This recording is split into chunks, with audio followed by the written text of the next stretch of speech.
So every month, supporters at the $5 level or more on Patreon and Maker Support get to ask me a question in a monthly AMA.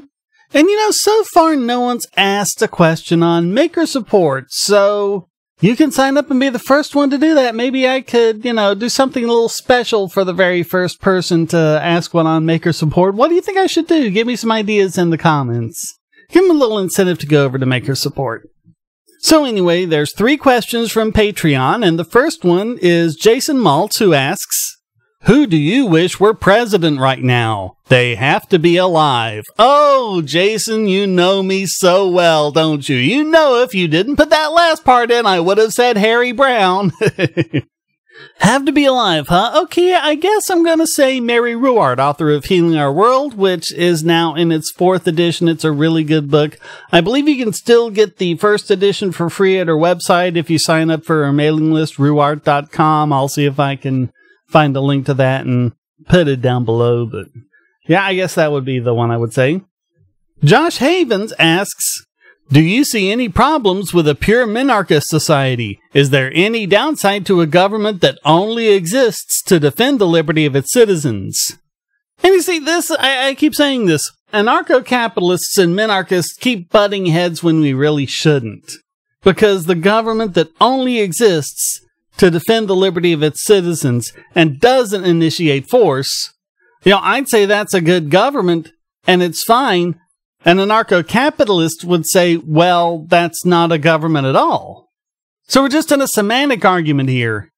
And they keep saying, oh, minarchists are just statists and, they want this and that. Well, a government that only defends people and doesn't initiate force on its own and doesn't levy taxes or anything like that.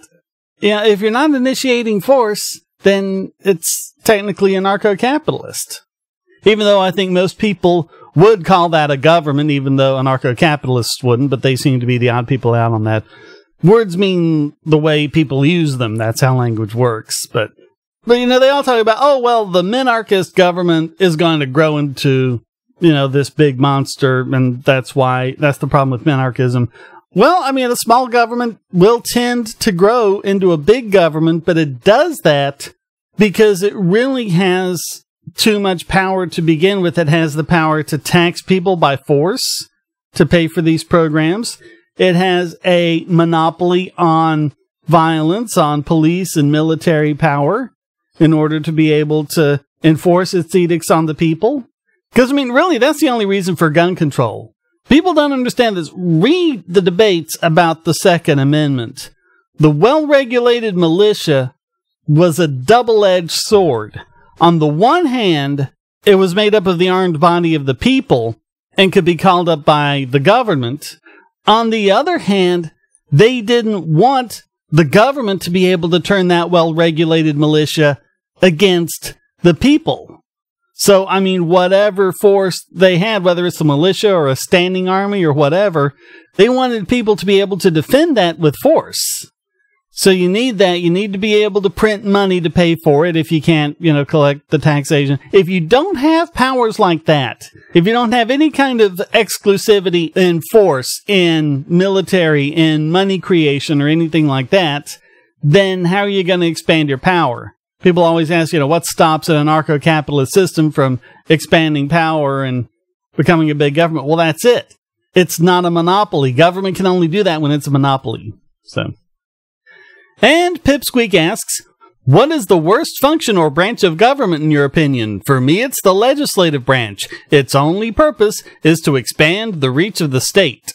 Well, I'm going to have to say executive because they make all of that a reality. And we've seen that they just start saying, oh, okay, we'll do this thing called an executive order, bypass the legislative branch to begin with no checks and balances.